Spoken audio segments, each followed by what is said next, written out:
우리 지난주에 나눈 말씀 혹시 기억하십니까? 예수님께서 표적과 기사, 어떻게 보면 예수님께서 가버나움까지 직접 가셔서 기도해 줘야 자신의 아들의 병이 고침을 받고 일어날 것이라는 그런 표적과 기사를 보려는 믿음을 가진 그 왕의 신하에게, 그러니까 자신의 눈에 보여줘야 믿는 믿음에서 말씀을 믿는 믿음으로 바꿔주셨습니다. 아멘. 그래서 여러분, 지난주 말씀을 통해 여러분의 믿음도 주님의 말씀을 믿는 믿음으로 바뀌셨습니까? 아멘. 주님의 말씀을 듣는 순간, 그 말씀이 내게 들리는 순간, 나를 깨닫게 하는 순간 여러분의 마음에 불안이 떠나갔습니까? 염려와 걱정이 사라지셨나요? 하나님의 평강이 임하셨습니까? 또한 그 말씀을 듣고 믿어 결단하셨습니까?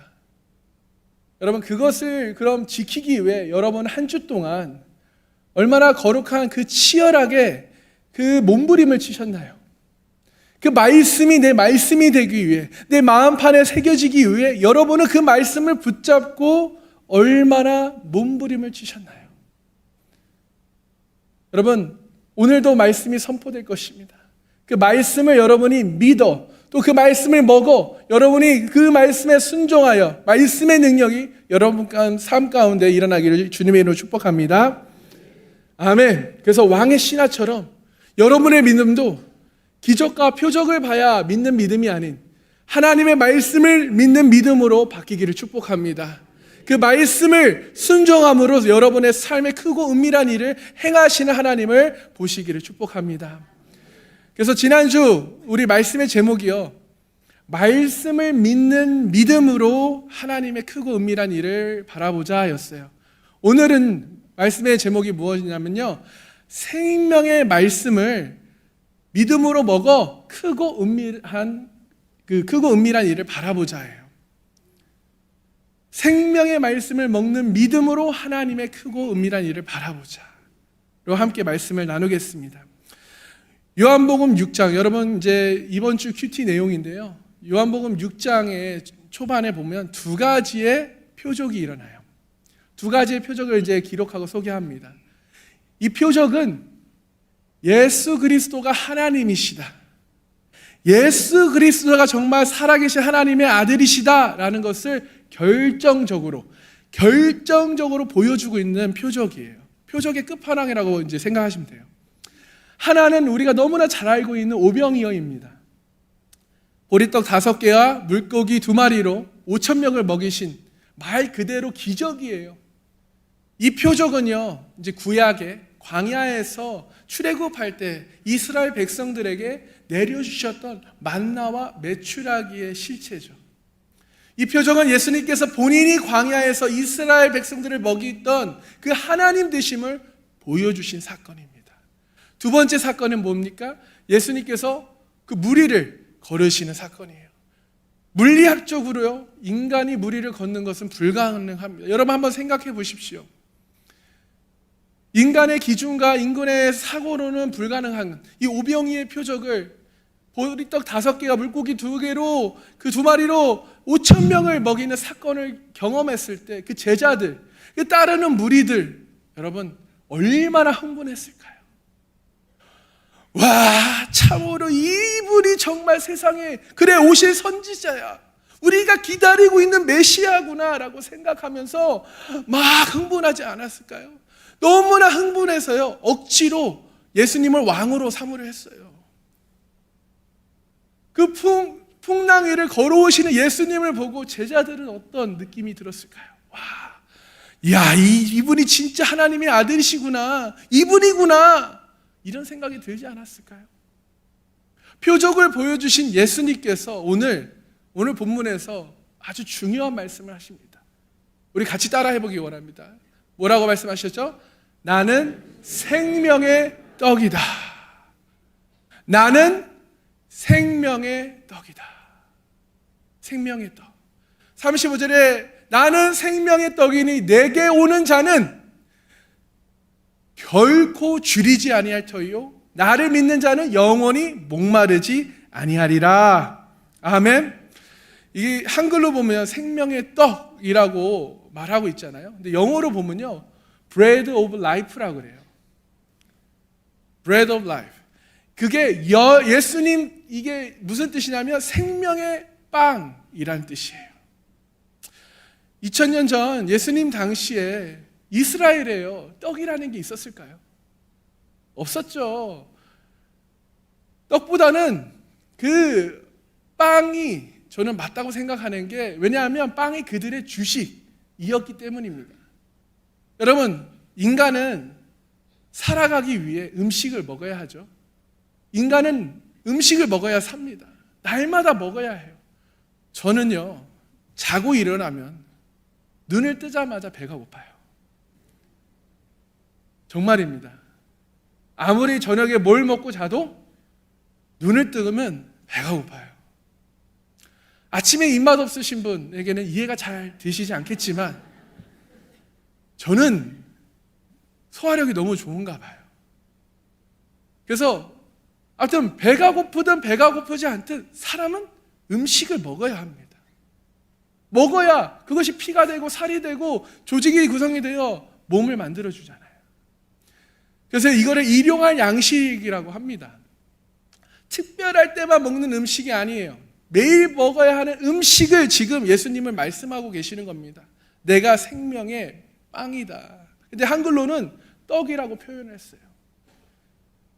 그래서 떡보다는 저는 빵이 맞다라고 생각을 하는데, 여러분, 한국 문화로 해석하자면 또 어떤 뜻이 있을까요?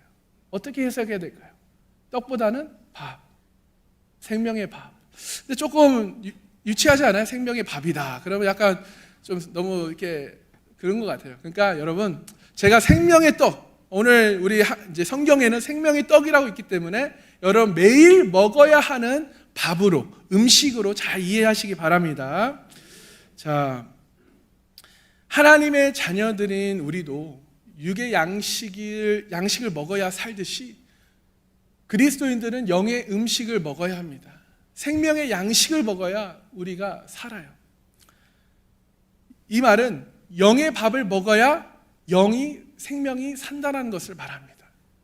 그렇습니다. 예수님은 생명의 떡이십니다. 예수님은 생명의 빵이셔요. 예수님은 생명의 말씀인 줄 믿으시기 소망합니다. 아멘. 그러므로 우리는 말씀이신 예수님을 날마다 먹어야 해요. 생명의 떡이신 예수님을 먹어야 우리의 영이 건강해지고 우리의 영이 살이 치고 튼튼해지는 것입니다. 육의 밥을 먹는 것처럼 생명의 떡을 우리는 매일매일 먹어야 해요. 그것이 여러분 예수님을 믿는 것입니다. 예수님을 먹는 것이 예수님을 믿는 것이에요. 오늘 본문은 그렇게 가르치고 있습니다. 여러분은 예수님 믿으십니까? 정말 믿으셔요? 그러면 생명의 떡이신 예수님을 매일 먹어야 하는 줄 믿습니다. 일주일에 한 번 와서 오늘만 과식을 하는 것이 아니라 매일매일 조금이라도 그 생명의 말씀이신 예수님을 우리가 먹어야 될 줄 믿습니다. 여러분, 오늘 본문은 예수님을 쫓아서 그 가버나움까지 따라온 무리들에게 예수님께서는 이렇게 얘기하시는 거예요. 나는 생명의 떡이다. 내게 오는 자는 결코 줄이지 아니할 거야. 40절에 내 아버지의 뜻은 아들을 보고 믿는 자마다 영생을 얻게 하는 것이야. 그래서 내가 하늘에 내려온 떡이야 라고 말씀하셔요.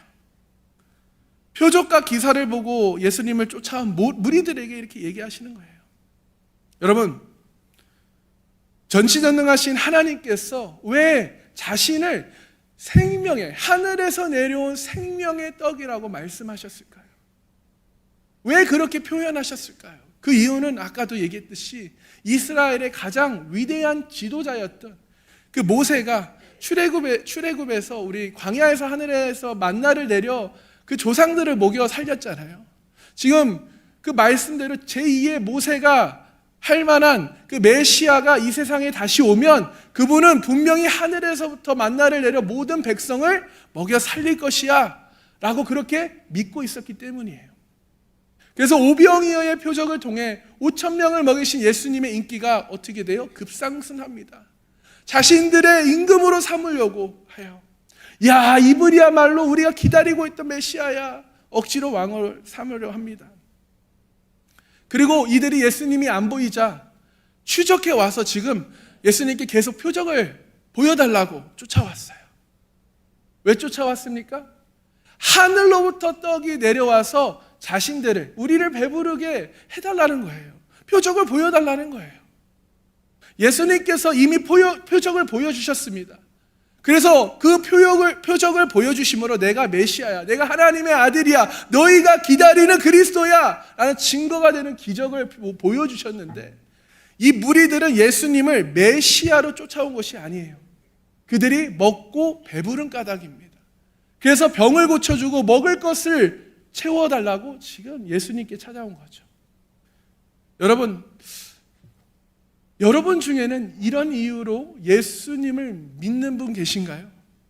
이런 기적과 표적을 보고 예수님의 축복을 보고 혹시 아직도 예수님 곁에서 계신 분 계신가요? 없으신 줄 믿습니다. 아멘.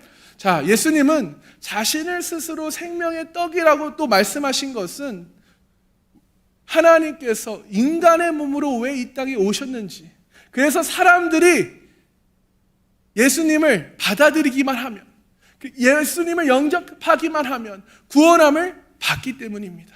영생을 얻기 때문이에요. 또 예수님을 자신을 스스로 생명이라고 말씀하신 이유가 바로 그것입니다. 내가 생명의 떡이다. 내가 하늘에서부터 내려왔다. 나를 먹으라고 말씀하신 것이에요. 그들이 너무나 완악하기 때문에, 너무나 교만하기 때문에 진리이신 예수님을 만나도, 진리의 그 생명의 말씀을 들어도 이해하거나 받아들이지 않기 때문입니다. 그러므로 예수님은 생명의 떡이든 생명의 빵이든 생명의 밥이든 상관없는 거예요. 왜요? 세상을 구원하기 위해 오신 하나님의 어린 양이 그 예수님을 받아들이기만 해라. 너희가 영접하기만 해라. 너희가 먹기만 해라.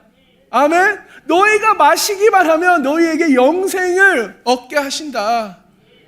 이렇게까지 여러분 자신을 낮추셔서 찾아오신 것이에요. 우리에게도 그렇게 찾아오셨잖아요. 겸손하시고 자신을 낮추신 여러분 예수님을 만나셨나요?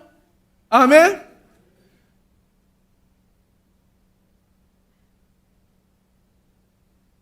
여러분 본문으로 들어가 이 유대인들은 예수님의 이 말, 나는 생명의 떡이다, 하늘에서 내려온 그 떡이야, 그렇게 말씀하신 거에 대해 듣고 수군거리기 시작합니다. 하늘에서 내려온 떡이라는 게 듣기 불편한 것이에요. 이 무리들은 예수님의 표적을 보고 정말 그들의 왕으로 삼으려고 따라온 사람들인데도 불구하고 예수님께서 자신이 하늘에서 내려온 떡이라고 그 표현한 것이 듣기 불편했어요. 왜 불편했을까요? 여러분 혹시 여러분 중에도 듣기 불편한 예수님의 말씀이 계신가요? 여러분들에게도 감정적으로 이성적으로 뭔가 나랑 맞지 않는데 라는 그런 예수님의 말씀이 있으신가요? 회개하라, 기도하라, 전도하라, 오늘 본문의 말씀처럼 내 살을 먹어라, 내 피를 마셔라, 이 말씀들이 듣기 불편하신 분들도 계실 거예요. 그럼 반대로 한번 생각해 보세요. 반대로 나는 왜 이런 말들이 내게 불편할까? 나는 왜 이런 말들이 내게 부담이 될까? 예수님을 믿는다 하지만 이런 말들이 여러분 불편하신다면 아마도 그분들은 예수님을 진실되게 믿지 않는 사람이거나 예수님 곁에 있지만 생명의 떡을 먹지 않거나 먹어도 소화시키지 못하는 사람일 거예요. 믿지 않는 사람들의 특징이 무엇인지 아십니까? 자기의 이성과 다르면 싫어요. 자기의 감정과 부딪히면 싫어요. 내가 이해할 수 있을 만큼, 내가 할 수 있는 만큼, 나는 이 정도까지만이에요. 나 이렇게만 신앙생활 할래요. 여러분 혹시 이 자리 가운데 혹시 예수님을 진실되게 믿지 않는 분들이 계신다면, 또 예수님의 말씀이 부담되고 여러분께 걸림이 된다면 여러분 불편하시다면 회개하시길 소망합니다. 오늘 말씀을 듣고 여러분의 삶에, 여러분의 그 심령에 그 생명의 말씀이 들어가길 소망해요. 생명의 말씀을 취하기를 주님의 이름으로 축복합니다. 아멘. 오늘 말씀을 여러분 듣고 그 말씀을 붙잡고 일생 동안 예수님을 잘 믿게 되는 은혜와 축복이 임하기를 주님의 이름으로 축복합니다. 그래서 회개하라, 전도하라, 기도하라, 봉사하라, 헌신하라, 내 살을 먹어라, 내 피를 마셔라. 주님의 그 어떤 말씀도 불편하지 않기를 소망해요. 그저 오히려 감사합니다. 주님, 내가 살을 먹겠습니다. 아멘. 내 피를 마셔라. 아멘. 아멘으로 취하시기 주님의 이름을 축복해요. 아멘. 여러분, 유대인들에게는 예수님께서 하늘에서 내려온 떡이라고 하시는 그 말씀이 도무지 이해가 되지 않고 받아들이지도 못하고 거기에 듣기까지 불편해 서로 수군거리고 있어요. 그래서 42절을 보면요, 그들이 수군거리는 이유에 대해서 또 이렇게 이야기하십니다. 함께 읽어보겠습니다. 시작. 아니냐, 그 부모가 우리가 아는데 어떻게 우리가 요셉의 아들 아니야, 내가 그 부모를 아는데 어떻게 자기가 지금 하늘에서 내려왔다 하느냐. 수군거린 이유가 이 이유예요.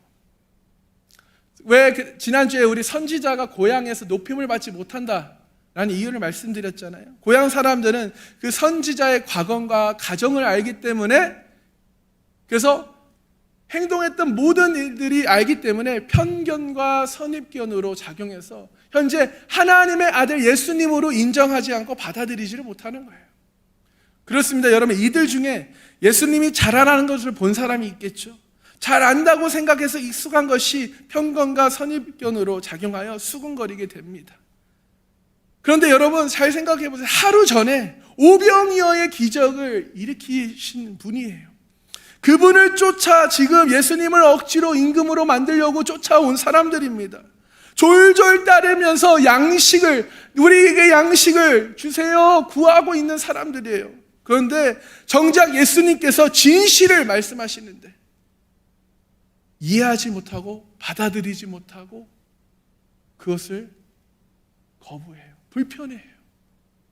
여러분, 만약에 예수님께서 그때 당시 왕의 집안이나 제사장이나 랍비였다면 그들이 수군거렸을까요? 가난한 목수 아들이기에 편견과 선입견으로 믿지 못한 건 아닐까요? 표적을 일으키고 대단한 것 같습니다. 그런데 앞에서는 당당하게 말 못하고 뒤에서 수군거려요. 저게 무슨 말이야? 쟤 미쳤나봐. 표적과 기적은 되게 대단한 것 같은데 이제 실성했나봐. 막 이렇게 수군거리는 거예요. 말씀이 안 들려요. 왜? 자기의 논리와 감정으로 받아들이지 못하니까, 부딪힘이 있으니까 말씀이 안 들리고 말씀이 이해하지 못하고 말씀을 받아들이지 못하는 사람들이 되요.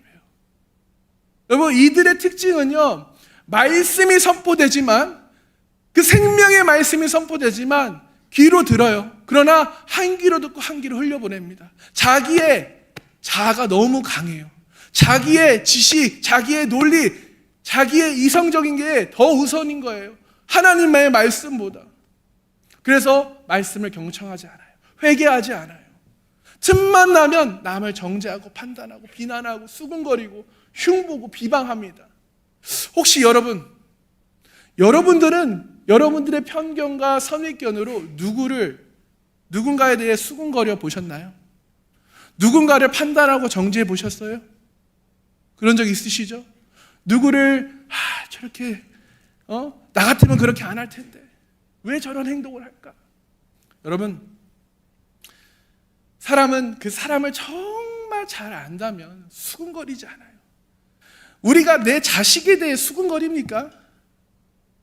보통 수군거리는 대상들을 보면 그 상대를 정확하게 확실하게 잘 모르기 때문에 수군거려요. 왜 저 사람이 저런 말을 할까? 나 이런 행동을 왜 할까? 나라면 이렇게 했을 텐데, 나라면 안 했을 텐데. 그런 사람들에게, 수군거리는 사람들에게, 비방거리는 사람들에게, 판단하고 정죄하는 사람들에게 예수님께서 오늘 43절에 이렇게 말씀하십니다. 함께 읽겠습니다. 예수께서 대답하여 이르시되 너희는 서로 수군거리지 말라. 아멘. 너희는 서로 수군거리지 말라. 우리 옆 사람에게 겸손하게 자상하게 한번 얘기합시다. 우리 수군거리지 맙시다. 수군거리지, 이거 여러분 제가 얘기하는 게 아니라 예수님이 말씀하시는 거예요. 수군거리지 맙시다. 수군거리지 말라. 너의 죄패를 봐라. 너의 연약함을 봐라. 너도 죄인이야. 여러분, 왜 수군거리지 말라고 예수님께서 말씀하셨을까요? 로마서 1장 28절 30절을 보면요, 이렇게 말씀하세요. 말씀이 기록되어 있습니다. 함께 읽어볼까요? 시작.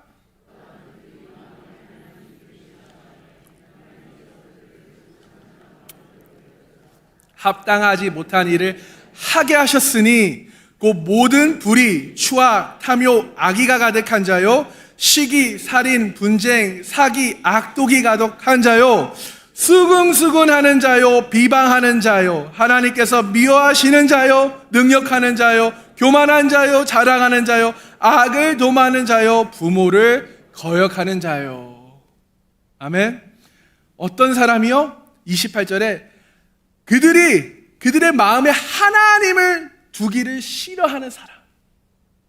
하나님을 두기 싫어하는 사람이 수근수근거린다는 거예요. 비방한다는 거예요. 요즘 교회를 비난하고 수근거리는 사람이 교회 밖에 당연히 있지만 교회 안에도 많이 있다는 거예요.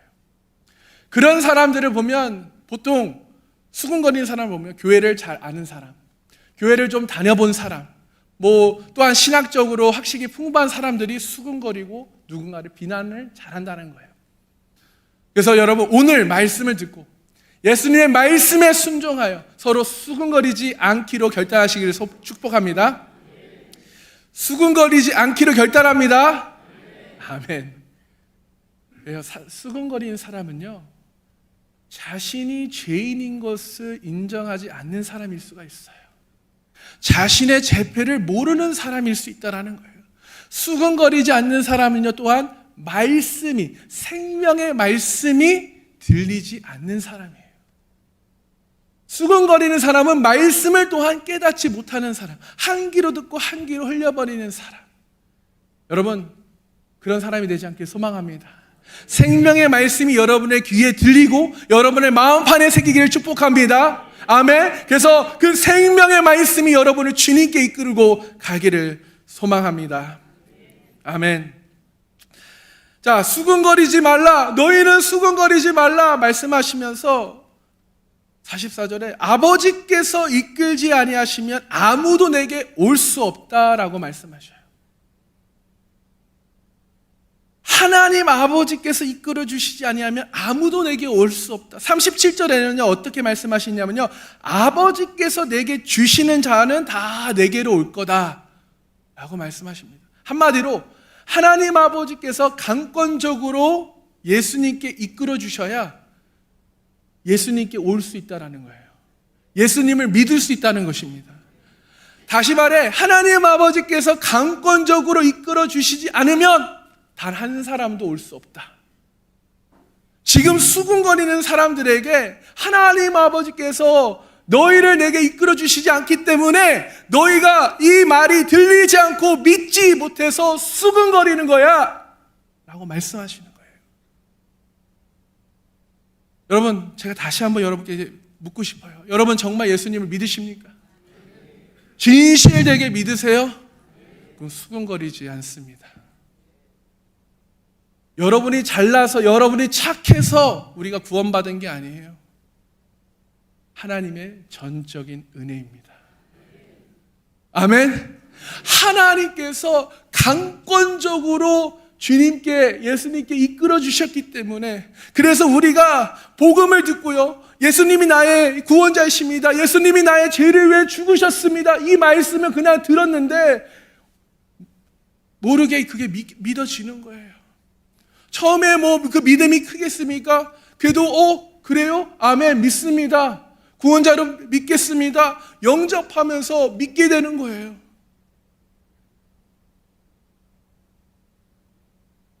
하나님 아버지께서 여러분 우리를 어떻게 예수님께 이끌어서 예수님을 믿게 하셨나요? 말씀으로 이끌어셨어요. 말씀을 우리에게 들려주셨어요. 그 말씀이 들려서 우리 마음 가운데 새겨지니까 믿게 하신 거예요. 말씀이 그러니까 말씀이 들리게 하시고 생명의 말씀이 우리 가운데 들어와 우리를 가르쳐서 깨닫게 해주신 줄 믿습니다. 그래서 예수님 믿은 거예요. 그래서 44절 뒷부분에 그래서 내게 아무도 올 수 없는데 오는 그를 내가 마지막 날에 다시 살리리라. 이 뜻이 나를 보내신 아버지께서 내게로 이끌어 오는 자들을 내가 마지막에 살리겠다. 예수님께로 오기만 하면, 예수님을 믿기만 하면, 예수님의 그 생명의 떡을 먹기만 하면 하나님께서 다시 살리신다는 것이에요. 지금 예수님께서 구원의 핵심을 말씀해 주고 계십니다. 구원의 핵심이에요. 하나님 아버지께서 길이요 진리요 생명이신 예수님께 인도해 주셔야 우리는 구원을 받을 기회가 있는데요, 그 구원함에 이르러서 믿음으로 우리가 말씀을 들었을 때, 그 말씀을 우리가 받아들였을 때, 그 말씀을 먹었을 때 우리에게 믿음으로 영생을 얻는다는 거예요. 여러분, 구원은 전적인 하나님의 은혜인 줄 믿습니다. 하나님의 일방적인 은혜예요. 내가 잘나서가 아닙니다. 내가 돈이 많아서가 아니에요. 구원은 전적으로 하나님의 사랑이에요. 아멘. 우리가 예수님한테 가고 싶다고 해서 갈 수 있는 것이 아닙니다. 구원을 받고 싶다고 해서 구원을 받을 수 있는 게 아니에요. 구원을 사고 싶다고 해서 살 수 있는 게 아니에요. 왜 그렇습니까? 구원은 하나님의 선물이기 때문이에요. 아멘. 하나님께서 하나님의 사랑과 은혜로 우리를 예수님께 이끌어 주셨기 때문에, 강권적으로 우리를 말씀을 듣게 하셨기 때문이에요. 에베소서 2장 8절에서 9절 우리 함께 읽어보겠습니다. 시작. 구원을 받았으니 이것은 너에게 난 것이 아니요 하나님의 선물이라. 행위에서 난 것이 아니니 이는 누구든지 자랑하지 못하게 함이라. 아멘. 하나님께서 예수님께 이끌어 주셨지만 구원은 믿음으로 말미암아 구원을 받는 것이에요. 하나님께서 예수님께로 이끌어 주시지만 생명의 말씀을 먹어야, 믿어야 구원을 받는 거예요. 먹지 않으면, 믿지 않으면 구원함을 받지 못합니다. 자, 여러분, 교회에 앉아 있는다고 해도, 여러분이 아무리 말씀을 많이 듣는다 해도 말씀을 진짜 믿지 않거나 말씀을 먹지 않으면 구원함을 받지 못해요. 여러분이 예배를 많이 드리고 헌금을 하고 봉사를 하고 선교를 하고 성경 공부를 하고 섬기고 봉사를 한다 해도 그거는 구원과 연결된 것이 아니에요. 왜요? 구원은 하나님의 선물이기 때문입니다. 구원은 누구에게나 주어진 것이기 때문에, 내가 잘나서 내 행위로 구원을 받는 게 아니라 누구에게나 주어진 그 선물을 나는 믿음으로 받기 때문에. 근데 그 믿음이 어디서 나요? 말씀으로 난다는 거예요. 그 말씀이 들리니까. 아멘.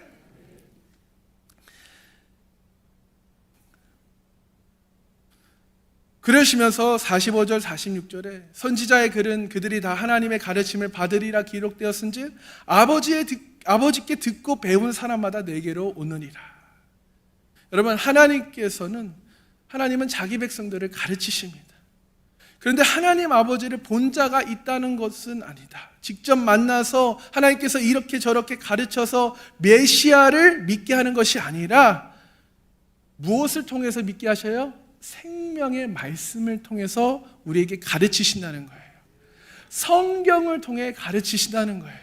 여러분, 목사의 말도 아니라 여러분을 위로하고 여러분이 또 좋아하는 목사님의 어떤 그 누구의 말도 아니라 이 성경, 오직 성경, 오직 변하지 않고 영원한 그 생명의 말씀, 이 말씀이 여러분을 가르치신다는 거예요.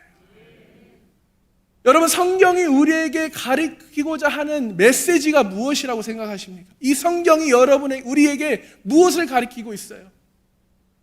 어떻게 해야 구원을 받는지, 어떻게 해야 영생을 얻는지, 예수 그리스도가 누구신지, 한마디로 구속사에 대해서 얘기해 주셔요. 구속사의 이 핵심 내용이 뭐냐면 예수 그리스도에 대한 약속, 언약의 말씀이라는 거예요. 아멘? 그래서 예수님께서 47절 48절 진실로 진실로 너희에게 이르노니 믿는 자는 영생을 가졌나니 내가 곧 생명의 떡이니라. 정말 너희에게 얘기하는데 내가 생명의 떡인데 나를 믿는 자는 영생을 가졌다. 여러분, 생명의 말씀을 먹고 믿어야 구원을 받는 것입니다. 아멘? 그렇습니다, 여러분. 생명의 말씀이신 예수님을 우리가 믿음으로 먹어야 영생을 받아요. 믿음으로 그 말씀을 취해야 돼요. 믿어야 해요. 아멘? 생명의 말씀을 믿음으로 먹어야 영생이라는 그 하나님의 크고 은밀한 일을 보게 되는 줄 믿습니다. 자, 믿는 자, 영생을 가진 자, 여기에 그 믿는 것과 영생은 미래형이 아니에요. 현재형이에요. 현재형. 우리가 죽고 난 후에 영생을 얻는지 안다, 그게 아니라 지금 우리가 영생을 가지고 이 세상에 사는 것이에요. 구원을, 그 선물을 우리가 받고 영원한 생명이 있음을 믿고 사는 것이라는 거예요. 근데 그 믿음이요, 한순간에 믿어지는 것이 아니에요. 조금씩 커지고 확신하게 되는 것이에요. 어떻게 해요? 말씀으로.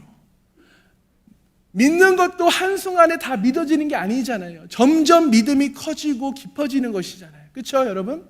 그래서 처음 우리의 믿음의 고백, 예수님이 나를 위해 죽으셨습니다, 나의 구원자가 되십니다 로 시작해서 점점 커지면 어떻게 해요? 예수님이 나의 왕이십니다, 주는 그리스도시여 살아계신 하나님의 아들이십니다. 그런 깊은 고백으로 들어가는 거예요. 그래서 정말 천국을 소유한 자로 자신의 것을 다 팔아서라도 우리가 가려고 하는 그 믿음을 가진 사람이 되는 것이에요. 여러분, 이 세상에 살면서 영생의 확신을 가지고 살아가야 하는 줄 깨닫고 믿으시기 바랍니다. 죽어봐야 나는 믿겠다 하시는 분, 죽음은 지옥 가요. 너무 늦었어요. 그때 믿으면. 이 세상에 살면서 믿고 그 믿음이 확신이 되고 확신이 커져서 정말 내가 그래, 죽으면 나는 천국 가, 이 믿음 확신으로 가지고 살아야 된다는 거예요. 아멘. 자, 그러시면서 49절 51절에 너희 조상들은 광야에서 만나를 먹었어도 죽었다. 이는 하늘에서 내려온 떡이니 사람으로 하여금 먹고 죽지 아니하게 하는 것이니라. 나는 하늘에서 내려와 살아있는 떡이니 사람이 이 떡을 먹으면 영생하리라. 아멘. 자, 하나님께서 만나를 주셨을 때는요, 그 출애굽 광야에서 만나를 주셨을 때는 그들에게 일용할 양식을, 영생을 위해서 주신 게 아니에요. 일용할 양식으로 육이 살기 위해 주신 것이에요. 만나와 예수님의 공동점, 하늘에서 내려온 떡이라는 공동점이 있어요. 그런데 차이점이 무엇입니까? 예수님은 생명의 떡이에요. 아멘. 영생을 얻게 하려는 것이라는 거예요. 만나는 육의 떡이에요. 일용할 양식으로 육이 사는 거예요. 그러나 예수님은 영의 떡, 생명의 떡이기 때문에 우리의 영이 산다는 거예요. 아멘. 예수님이 생명의 떡이기 때문에 죽지 아니하게 영생하기 위해 그분을 먹어라, 나를 먹어라, 이렇게 말씀하신 거예요. 하늘에서 육신의 몸으로 이 땅에 오신 생명의 떡을 먹어야 영생한다. 믿으십니까? 아멘.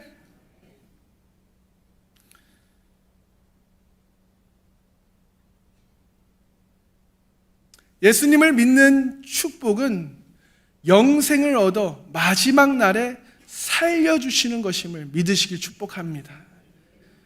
그런데 이 말씀을 이 유대인들에게 나를 먹어라, 나는 하늘에서 내려온 떡이다, 이 이야기를 하는데 이제 유대인들이요 서로 다투어요. 이제는 처음에 어떻게 됐나요? 수군거리다가 이제는 다투기 시작합니다. 왜 다투었을까요? 지금 예수님의 말씀을 들었는데, 듣고 있으니까 이 말씀을 통해 믿는 사람이 생긴 거예요. 생명의 말씀이 선포되니까 그 안에 생명이 들어온 거예요. 처음에는 이해하지 못했습니다. 깨닫지 못했어요. 그래서 수군거렸어요. 그런데 생명의 말씀이 들리니까 그들에게도 생명의 말씀이 믿어지게 되는 거예요. 할렐루야. 한쪽에는 정말 이분이 메시아야.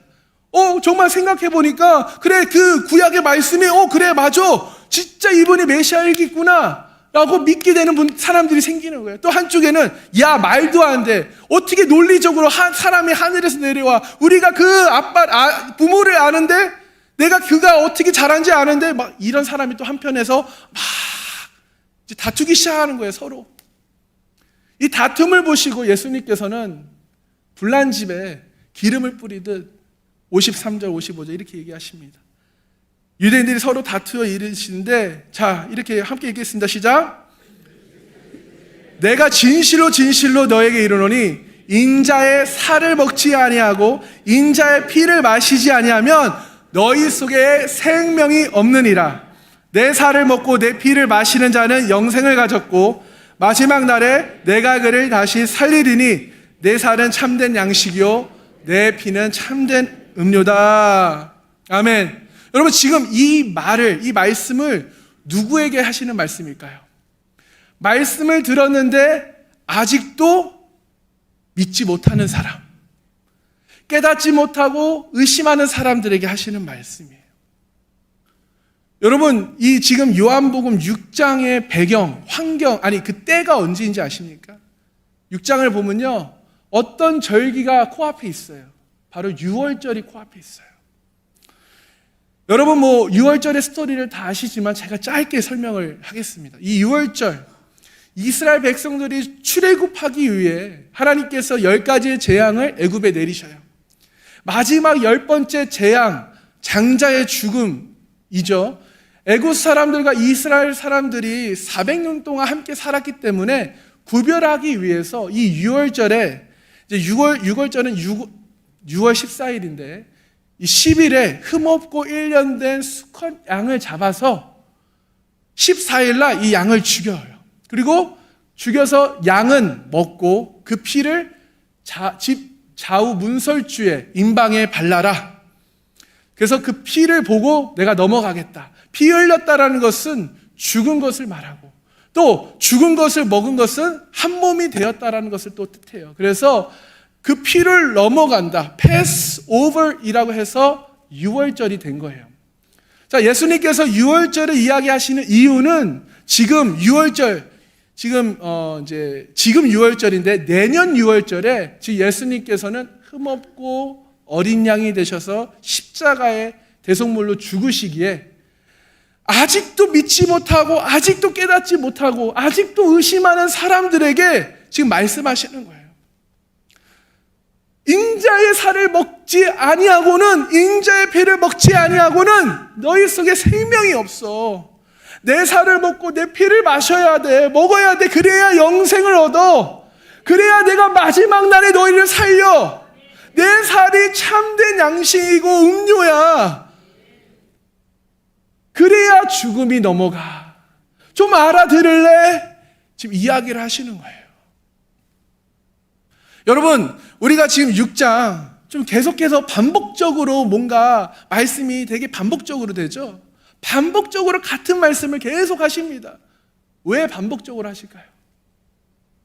중요하기 때문에, 진리이기 때문에, 이게 너무나 중요하기 때문에. 이 중요해요. 이렇게 말했는데, 이렇게도 말씀하시고 저렇게도 말씀하셨는데 그래도 알아듣지 못하고 자기의 논리, 자기의 이성, 자기의 감정과 뭔가 좀 부딪힘이 있으면 받아들이지 않고 외면하는 그 사람들 때문에 예수님께서는 계속 반복적으로 말씀하고 계시는 거예요. 내 살을 먹어라. 내가 하늘에서 온 사람이야.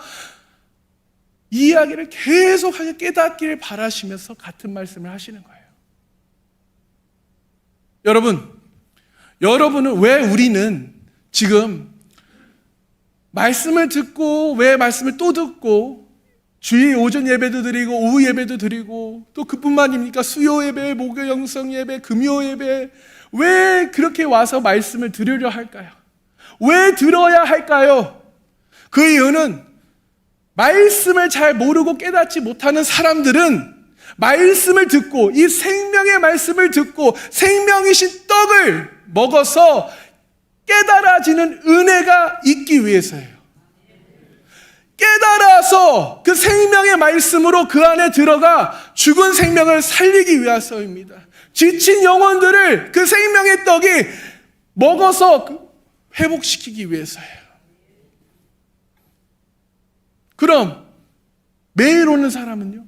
말씀이 조금이라도 깨닫는 자는요, 더 깊이 은혜를 받기 위해서 그 말씀이 너무나 꿀같이 달아서 오는 거예요. 생명의 말씀이신 하나님이 자신 안에 들어오셔서 그 마음판에 새겨지는 경험을 하고 그 말씀대로 살아갈 수 있는 힘과 원동력이 되는 것을 경험하니까 수요일이든 목요일이든 금요일이든 새벽 기도든 계속 와서 말씀을 듣는 거예요. 말씀을 먹는 겁니다. 그래서 날마다 성령 충만, 날마다 말씀 충만하기 위해서 우리가 그 말씀의 자리를 사수해야 하는 것이에요. 여러분, 요한복음 5장 24절에 내가 진실로 진실로 너에게 이르노니 내 말을 듣고 또 나 보내신 이를 믿는 자는 영생을 얻었다. 아멘.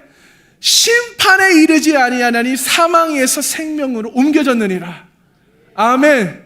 지금 이 믿지 않는 사람들, 아직도 말씀이 들리지 않는 사람, 아직도 그 안에 영생이 없는 사람들에게 지금이라도 너희가 나를 믿으면, 지금 이 말씀을 듣고 지금이라도 나를 믿으면 너희 속에 영생을 갖는다. 할렐루야.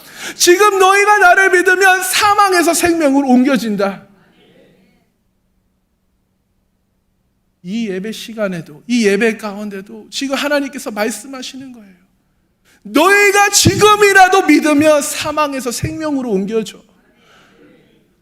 내 살을 먹어라. 내 피를 마셔라. 나는 생명의 떡이다. 이 말씀을 하시는 거예요. 그래서 56절에 내 살을 먹고 내 피를 마시는 자는 내 안에 거하고 나도 그 안에 거하느니라. 아멘. 예수님의 살을 먹고 예수님의 피를 마셔 내 안에 들어오시면요, 우리는 예수님과 교제하는 축복을 받아요. 할렐루야. 이 영적인 신비의 세계는요, 인간의 논리적으로 사고로 이해할 수 없습니다. 이 영적인 신비의 세계에서는 나 또한 주님 안에 거하고 주님도 내 안에 거하신다. 할렐루야.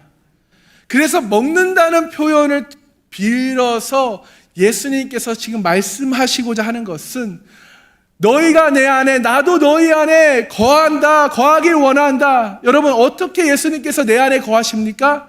성령으로 오신다는 거예요. 이렇게 상호 내조하는 관계를 통해서 일치되고 연합하는 것이야말로 하나님 아버지와 주님께서 하나이듯이 너희들과 내가 하나가 되는 그러한 역사가 일어난다는 것입니다. 아멘. 그래서 생명의 떡이신 예수님을 믿어 먹으면 받는 복은 첫 번째 영생을 얻는 것이고요, 두 번째는 그분과 교제하는 거예요. 전지전능하신 하나님과 교제하는 것이 여러분 축복인 줄 믿습니다. 아멘. 여러분, 영생은 나중이 아니에요. 지금 죽었을 때 그때 알 수 있는 것이 아니라 지금 현재 진행형이어야 돼요. 지금 이 세상을 살아가면서 내가 영생을 가지고 있는 것입니다. 아멘. 그 구원의 선물을 받아 나는 천국에서 살 그 영생을 구원을 받은 것이에요. 그 말씀을 계속 먹고 피를 마시면서 주님과 교제를 통해 그 영생에 대한 믿음이 더 확신해지는 거예요. 확신해지는 거예요. 확실해지셔야 되는 줄 믿습니다. 아멘. 뭐를 통해서요? 교제를 통해서. 그 교제를 통해서 뭐를 해야 된다고요? 살을 먹어야 돼요. 예수님의 살을 먹고 예수님의 피를 마시라는 거예요. 그 한마디로 말씀을 묵상하라는 거예요. 말씀을 여러분 읽고 우리가 그것을 정말 우리 삶 속에 새겨야 되는 거예요. 여러분, 그래서 이 생명의 말씀 예수님을 통해 우리의 믿음이 믿어지게 되고 말씀을 계속 먹고 피를 마시면서 주님과 교제하면 내 믿음의 분량이 더 커진다는 것입니다. 그래서 57절에 살아계신 아버지께서 나를 보내심에 내가 아버지로 말미암아 사는 것 같이 나를 먹는 그 사람도 나로 말미암아 살리라. 아멘. 그렇습니다, 여러분. 내가 아버지로 말미암아 산다. 예수님은 하나님 아버지께서 말씀하여 가르쳐 주신 대로 순종하며 사셨어요. 예수님 자신의 삶이 없으셨습니다. 그저 하나님 아버지께서 말씀해 주신 대로 순종하며 사셨어요. 얼마나 순종하면서 사셨나요? 죽기까지 순종하셔서 하나님 아버지의 말씀을 이루셨습니다. 그래서 십자가에서 마지막 하신 말씀이 뭐예요? 내가 다 이루었다. 뭘 다 이루어요? 하나님 아버지께서 내게 말씀하신 것, 내가 이 땅에 온 목적을 나는 다 이루었다. 할렐루야. 저 여기서 이 부분에서 이 부분을 기록하면서 제가 얼마나 후회하며 회개했는지 몰라요. 금요일 새벽 4시 밤을 새며 컴퓨터 앞에 앉아서 설교를 쓰려고 계속 하는데 제가 감기가 걸려 몸 상태가 좀 좋지 않은 상태였어요. 거기에 이 주일 설교라는 부담이요, 저에게는 컸나 봐요. 부담까지 있으니까 집중도 안 되고 몸은 안 좋고, 그러니까 어떻게 되겠어요? 짜증이 나는 거예요. 왜 안 되지? 어떡하지? 진짜 집중도 안 되니까 설교가 안 써지는, 아니 한 글자도 안 써지는 거예요. 왜 이러지? 그래서 그래도 설교를 쓰려고 컴퓨터에 앉아서 말씀을 읽기도 하고 말씀을 묵상하기도 하고 막 하다가 또 비 오는 날, 눈 오다가 비 오는 날 제가 너무 답답해서 나갔어요. 우산을 쓰고 비를 맞으면서 시원한 바람을 쐬면서 주님 말씀하여 주시옵소서. 제가 무엇을 전해야 합니까? 막 하면서 그래도 안 되니까 짜증이 나요. 근데 새벽 4시에 이 본문, 오늘 이 말씀 57절을 묵상하는데 갑자기 이 말씀이 저를 너무 위로하시는 거예요. 이 말씀이 정말 예수님이 자신의 삶이 없었다, 이 말씀을 제가 이렇게 묵상하는데 그 예수님의 심정이, 그 마음이 제게 확 들어오는 거예요. 그러면서 눈물이 막 나는 거예요. 나는 무엇을 이루었지? 나는 하나님을 위해서 무엇을 이루었지? 그러면서 죽기까지 순종하셨는데 나는 죽기까지 순종도 못하고 겨우 이 설교 하나 때문에 이런저런 생각, 불평불만, 짜증, 답답해하는 내가 너무 한심하더라고요.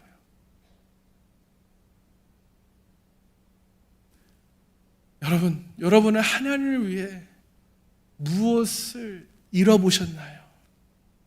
여러분은 하나님을 위해 무엇까지 순종해 보셨나요? 이 질문을 제가 그날 하게 됐어요.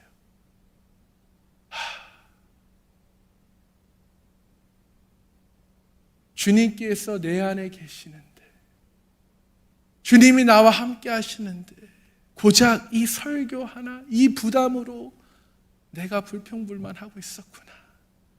이 현타가 오는데요, 막 눈물을 흘리며 회개했어요. 그랬더니 그 다음부터 설교가 줄줄 써졌어요. 정말입니다. 그 전까지는 설거가 안 써졌어요. 여러분, 오늘 본문 56절을 다시 한번 읽기 원합니다. 시작. 내 살을 먹고 내 피를 마시는 자는 내 안에 거하고 나도 그의 안에 거하시는 줄 믿으시기 바랍니다. 아멘.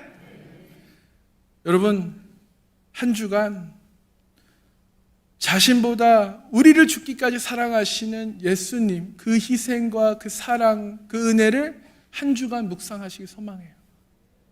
자신의 감정, 생각보다 하나님 아버지의 뜻과 말씀에 죽기까지 순종하신 예수님을 꼭 묵상하시기 축복합니다.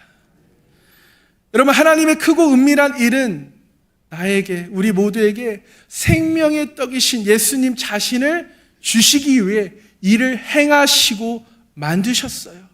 아멘. 그리고 그것을 먹는 자에게, 그 생명의 떡을 먹고 믿는 자에게 영생을 주셨다라는 거예요. 그것이 크고 은밀한 일을 성취하신 일이에요. 생명의 떡, 생명의 말씀을 먹는 자에게 영생의 선물과 하나님의 교제의 축복을 더하여 주신 줄 믿으시길 축복합니다. 이것이 생명의 떡을 믿음으로 그 말씀을 먹어 하나님의 크고 은밀한 일인 줄 믿으시길 축복합니다. 여러분, 주님께서 내 안에 거하십니다. 내 안에 거하십니다. 주여, 날마다 생명의 말씀을 먹으시길 축복합니다. 지금이 주님을 만날 때예요. 지금이 주님께 울부짖을 때입니다. 아멘.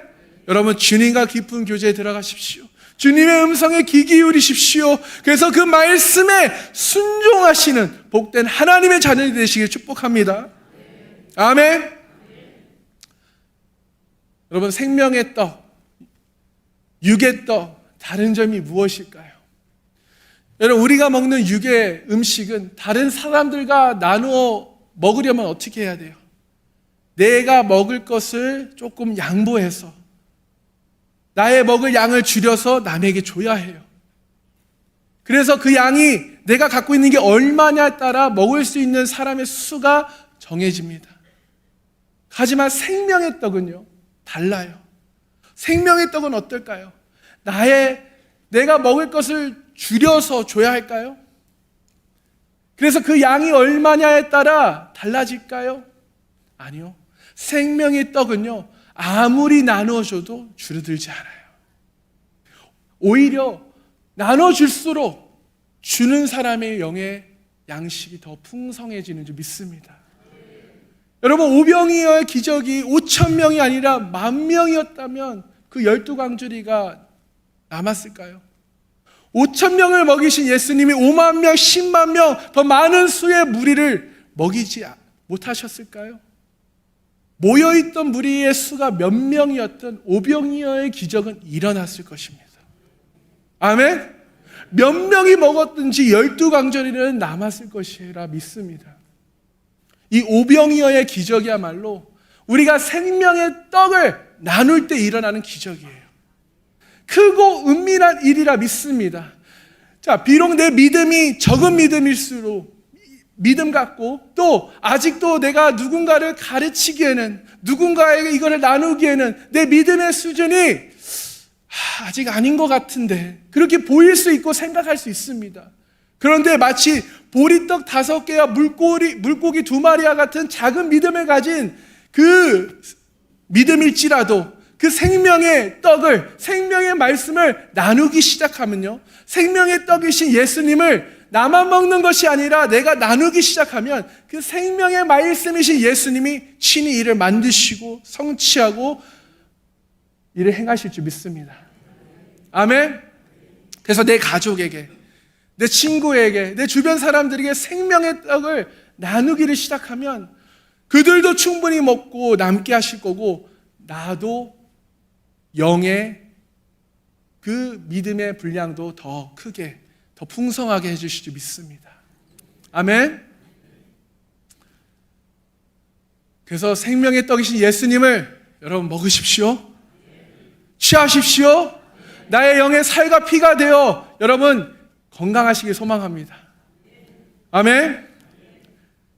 그래서 여러분, 지금 세상 헛된 것을 쫓고 있는 많은 영혼들에게 이 생명의 떡을, 이 생명의 말씀을 전하시는 저와 여러분 되길 소망합니다. 그럴 때 내 영이 더 풍성해지는 영적 오병이어의 기적을 경험하시는 그런 상관교회 모든 성도님들이 되시기를 주님의 이름으로 축복합니다.